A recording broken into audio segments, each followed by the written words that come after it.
Hey everybody, Mr. Mack here. Today I thought I'd go over some solutions for you for the 6.3 practice set. And so I took a couple of sections from our notes here just to discuss briefly. We have, we've got 1, 2, 3, 4,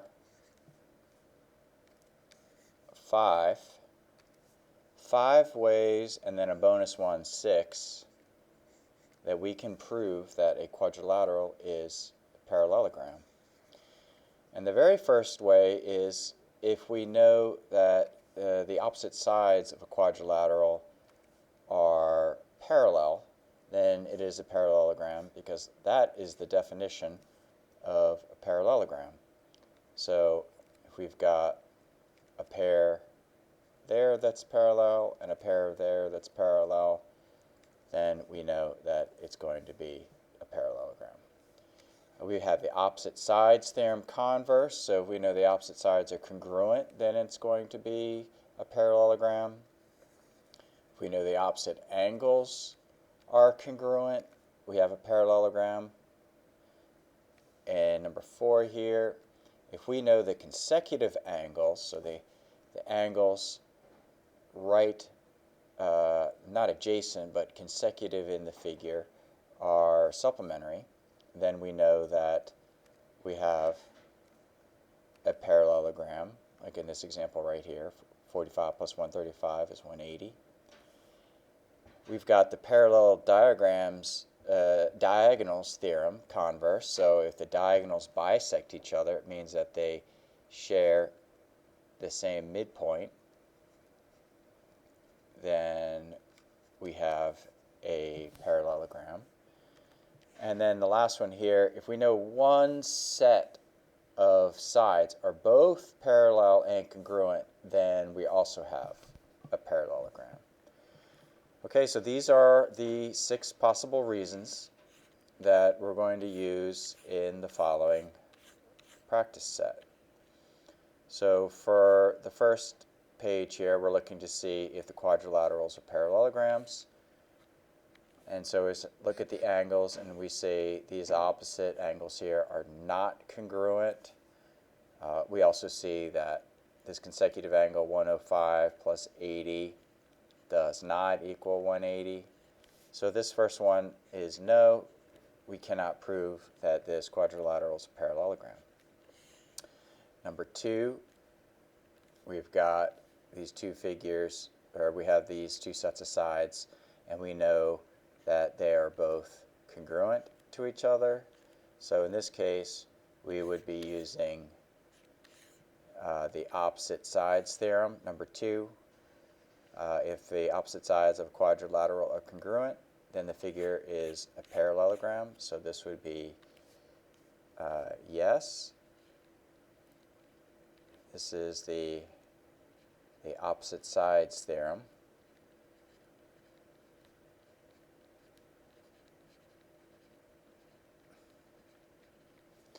We look at number 3. Let's get a different color here. So we're missing this angle right here, but we know that the sum of a quad is 360, because that's from section that we did earlier. 4-sided figure has 360-degree sum. So if we take, maybe we call this x, and we add up all the other angles and set it equal to 360, and we solve, we see that x is 95. So we see here that the opposite angles are congruent in this case, and also that the consecutive angles are supplementary, so we can say yes, this is a parallelogram because we can use either one. Let's go opposite angles congruent theorem for this one.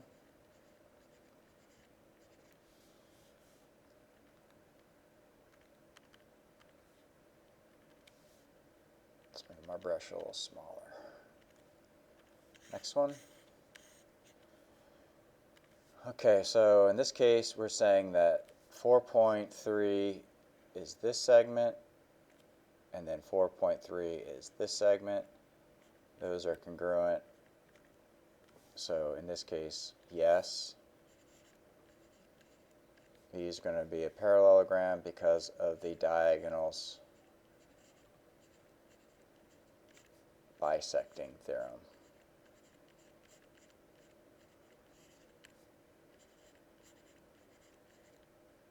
This one was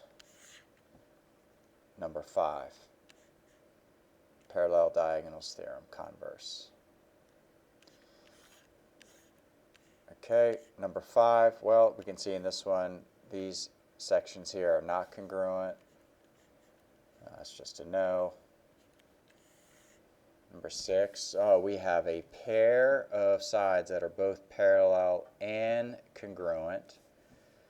So this one is yes.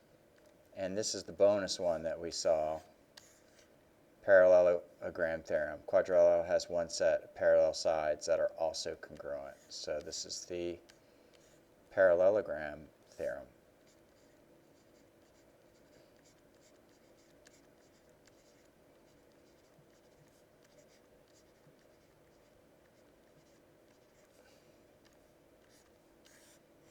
Oh, that zoomed in.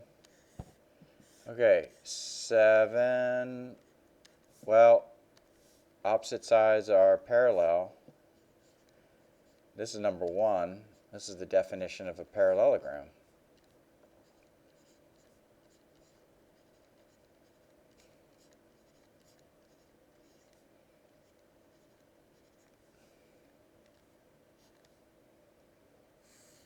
Eight.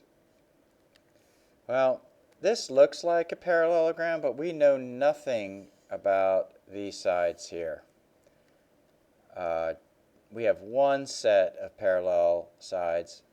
We don't know these are parallel. We don't know these are congruent. There's not enough information, so we're going to go with no for that one.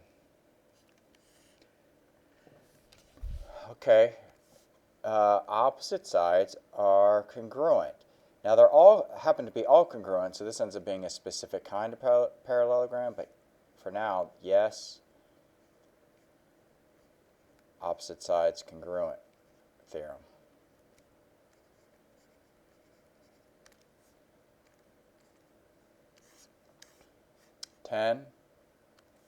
Well, we recognize this as a rectangle, which also is a parallelogram, but for now, yes. We could go two ways. We could say consecutive angles are 180, or we could say opposite angles congruent theorem.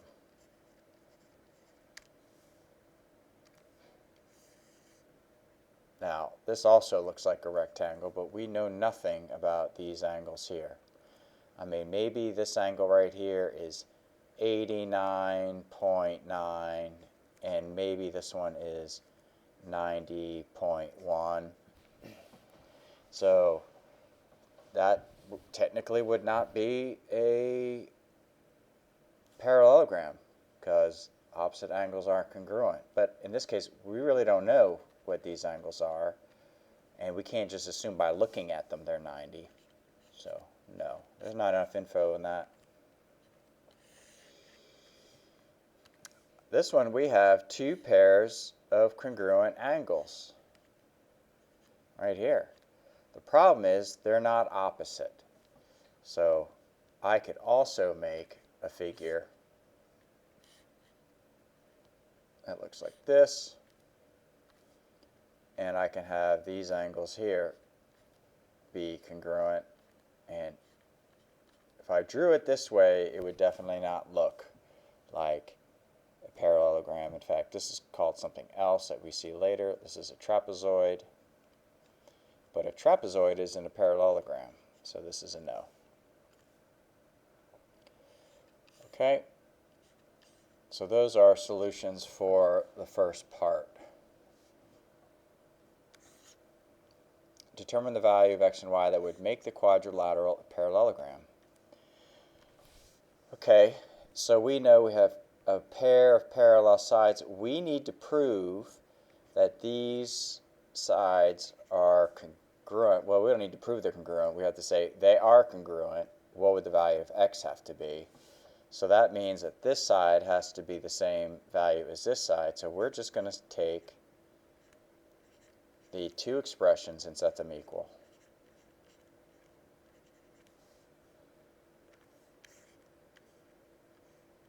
I hope you see that we have an x here and an x squared here. This is a factor problem, so this is going to be a quadratic. So we need to subtract the 2x and the negative 5.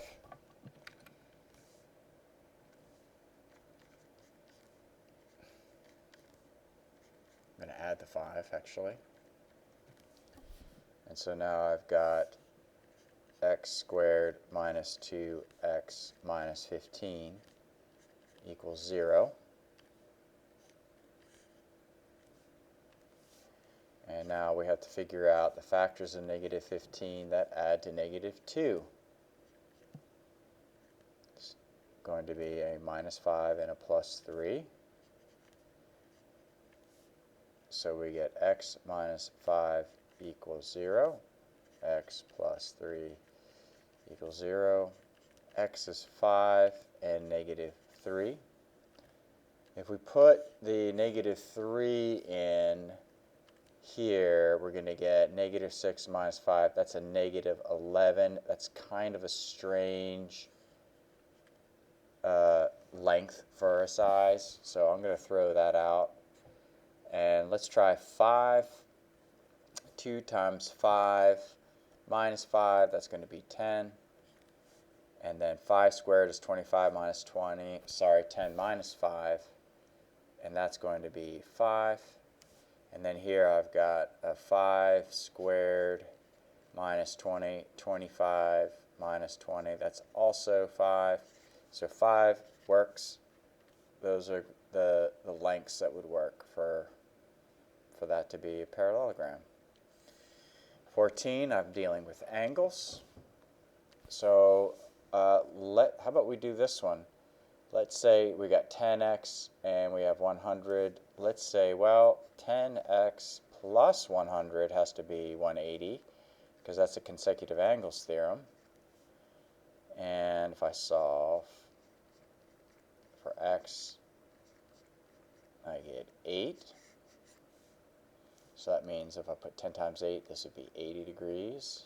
80 plus 100 is 180. And for y, I could say, okay, well 10y, I could say the opposite angles have to be congruent, so 10y has to be equal to 100. So y is 10, so I put 10 in, that would make this 100. And then x, if I put 8 in for x, it would be 88 minus 8, this would be 80. So this works.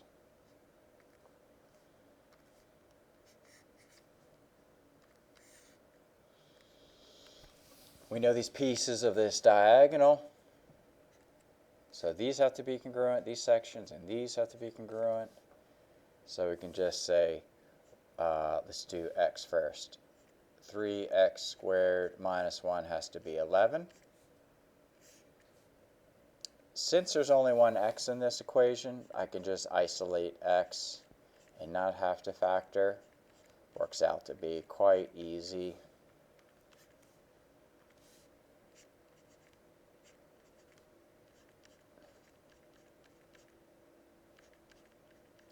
Plus or minus 2. And then y squared minus 1 equals 15. Same thing. I can isolate the y. Take the square root. I get plus or minus 4.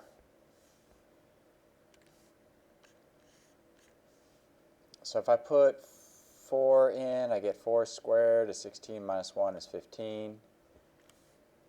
Of course, if I put the negative 4 in, the negative squared becomes a positive anyway. If I put 2 in for x, I get 2 squared is 4 times 3 is 12 minus 1. This is going to be 11. Okay. I hope that makes sense. I think this is fairly straightforward. It gets a little bit more interesting in this last section. And so But prove by showing the opposite sides are parallel. Okay. So let's go back up here. So with our coordinate geometry now, we got a couple things that we can do. Definition of parallelogram. Okay. So if we know that the opposite sides are parallel, then it's a parallelogram. Well, how do we prove that? So how do we check opposite sides are parallel? Well, we are going to calculate the slope. So if the slopes are equal, then the lines are parallel, right? And slope is rise over run.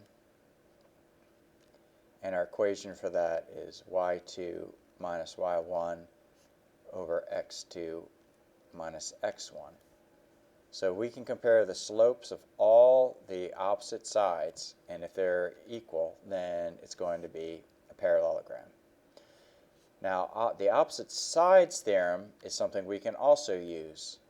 If we know the opposite sides are congruent, then it's a parallelogram. So how do we check to see if the sides are the same length? We use the distance formula. This is all coordinate geometry that we're getting into with our graphs here. So here's our distance formula.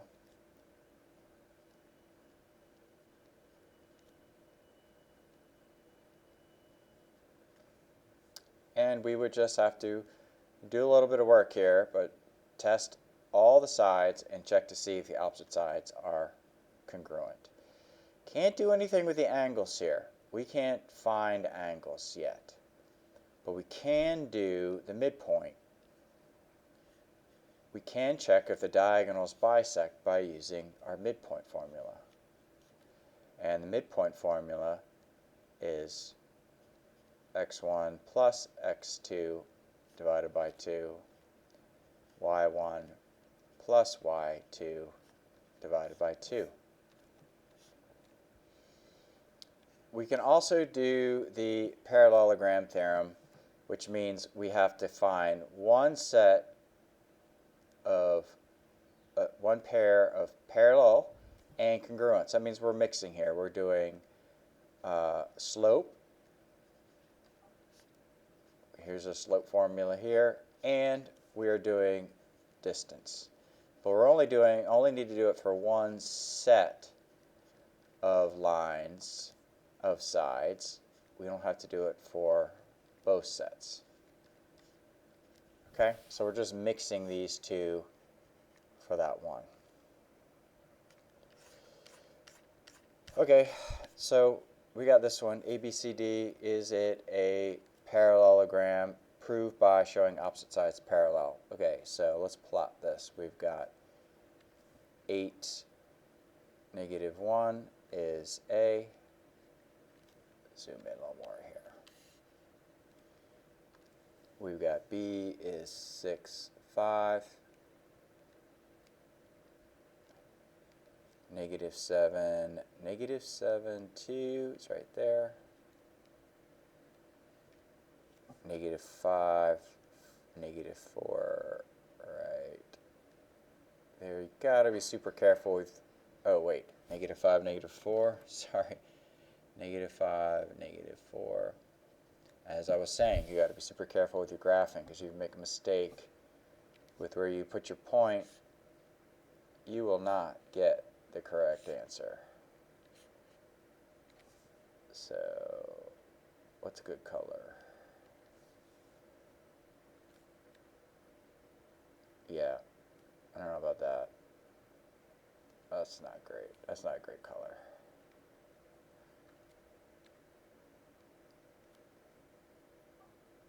Never mind. Maybe we'll do... Can I color this in?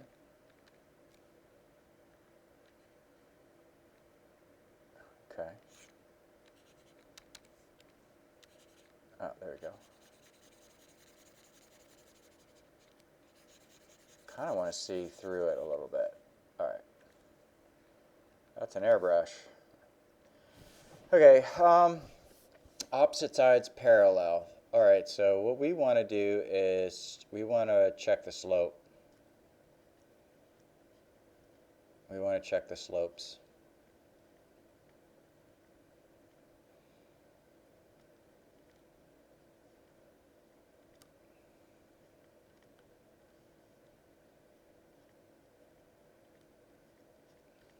All right, let's do the slope of C to D.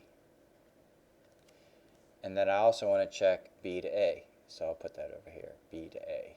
Slope from B to A. So C to D. So we're going to do y2, so 2 minus 8 over negative 7. Sorry, back that up. 2 minus negative 1. Okay, so this, I'm doing CA, CD, wow. C to D. So I'm doing negative 4 minus 2 over negative 5 minus negative 7. All right, so this is my x1, y1, x2, y2. Negative 4 minus 2, negative 5 minus 7. Happy with that? Negative 6 over, this becomes a double negative. This becomes 2. So my answer here is negative 3, or negative 3 over 1. So from CD, I'm going down 3 over 1, down 3 over 1. Okay? Now B to A. All right. So 5 minus negative 1. Okay, there's my y2, y1. 6 minus 8. So I've got 6 over negative 2, which is negative 3 over 1. Down 3 over 1. So we just proved that these sides are parallel. So I now know that CD is parallel to BA. Okay? That was just one pair. We now need to get the other pair.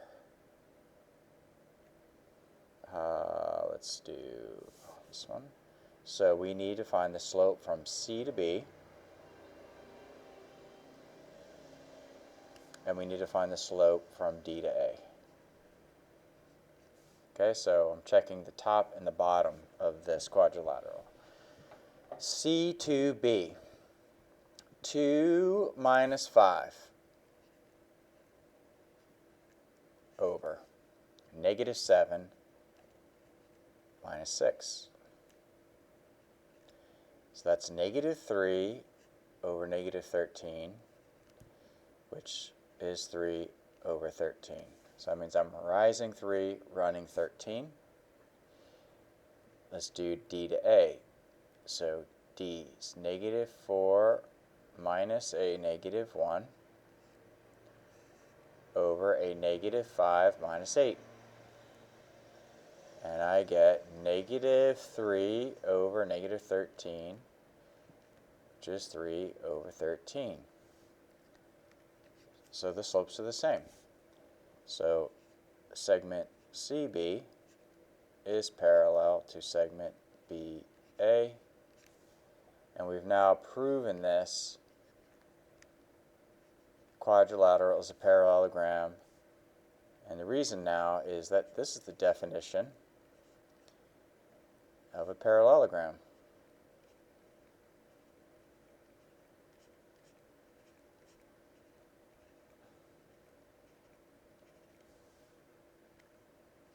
Okay? 16 is done. We found the slopes. 17 got, okay, so I'm going to be honest with you, this is the one that takes the most time. All right? But it's good to know how to do it. So let's plot this first. We're proving opposite sides are congruent, and to prove congruent means we got to use the distance formula. And the distance formula is a little bit of work. So we got A, B's here, C is 3, 4, and 0, 3 is D. Let's grab the ruler.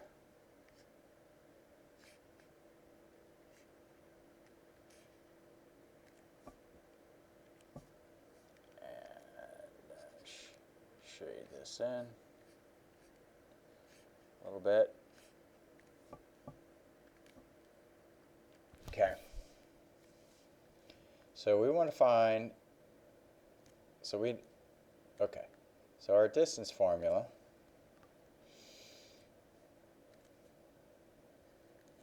what tool am I using here? It's a weird brush. D equals the square root of x2 minus x1 squared plus y2 minus y1 squared.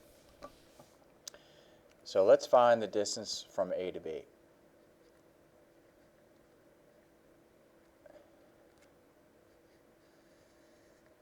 A to B.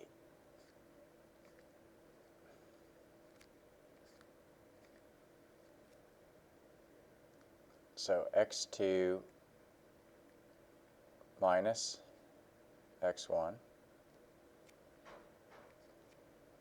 y2 minus y1. So this is going to be a -2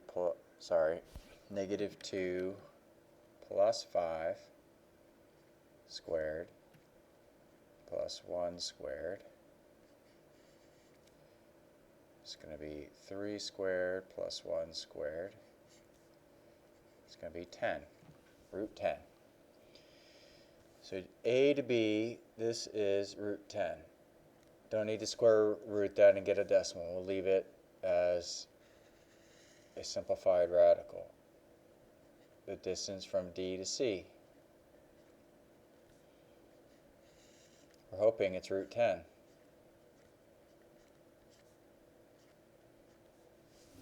Okay, so we got, we're doing our x's first. 0 minus 3, 3 minus 4.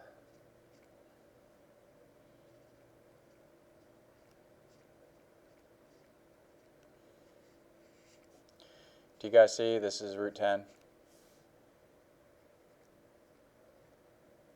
So we know AB now is congruent to segment DC. It's a good start.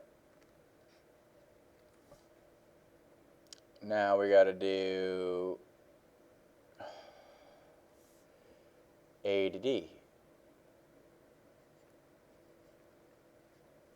And we got to do the distance from B to C.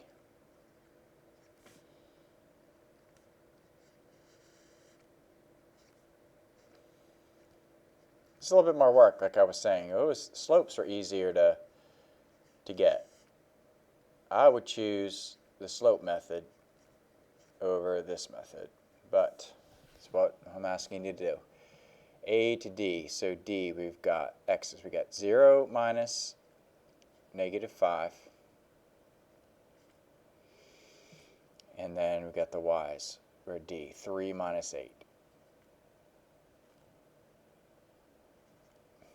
0 minus -5 is 5 squared.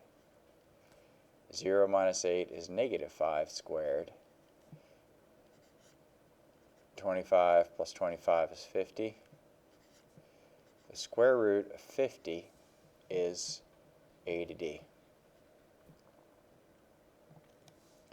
Hoping B to C gives us the same thing. So C, we got 3 minus -2, 4 minus 9. I'm going to zoom in on this. 3 minus 5 is 5, so I got 5 squared. plus, this is negative 5 squared. I hope you see this gives us root 50, right? Negative 5 times negative 5 is positive 25.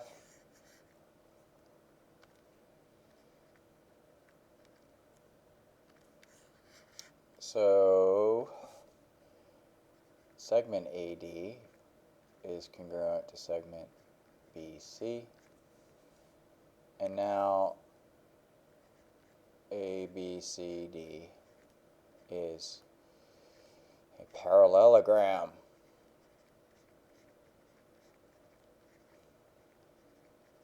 Because of the opposite sides congruent theorem.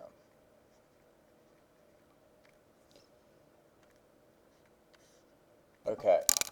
I close my eyes for a second. Stretch out my hand. Okay, we got one more to do. Well, two more, but I'm going to do just one more. And this one we're proving the quadrilateral is a parallelogram by showing that the diagonals bisect. So let's plot it.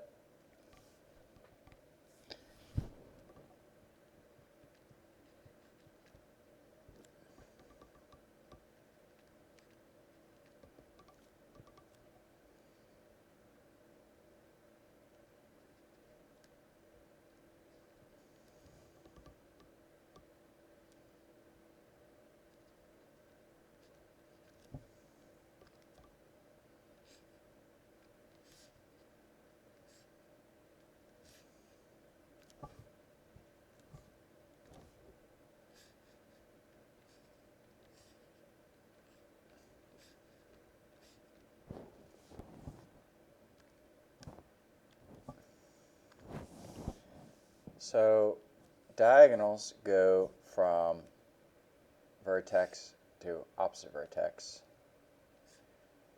And so what we're trying to show is that they bisect each other. In other words, they have the same midpoint. Our midpoint formula is x1 plus x2 divided by 2, y1 plus y2 divided by 2. So let's find our midpoint of A to C, and let's find our midpoint from B to D. And if they're the same, we've proven that the diagonals bisect. So A to C, we're doing negative 2 plus 10 over 2, 6 plus negative 6 over 2.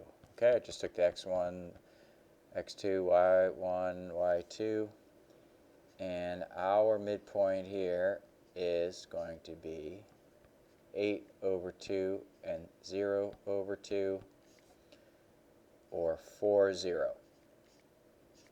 That's our midpoint for AC.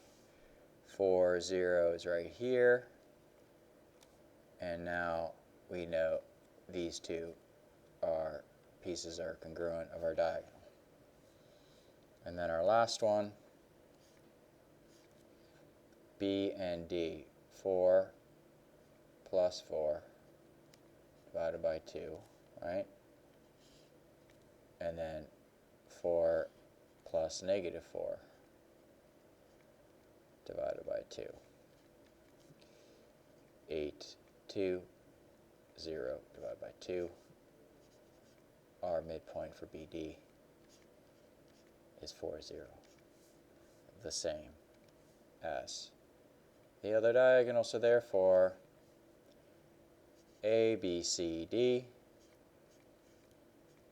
is a parallelogram.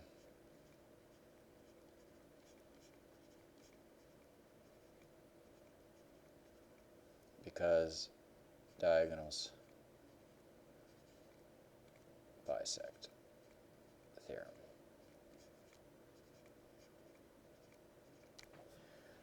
Okay.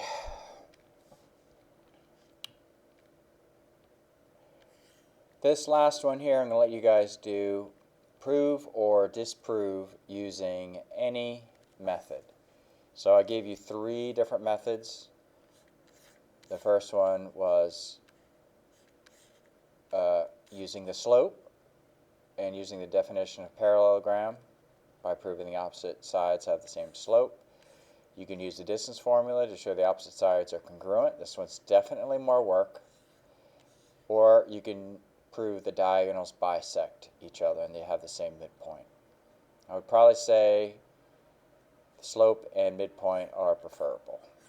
Okay, so give that one a shot, and if you have any questions, we can help you with that. All right, stopping the video long enough. See ya.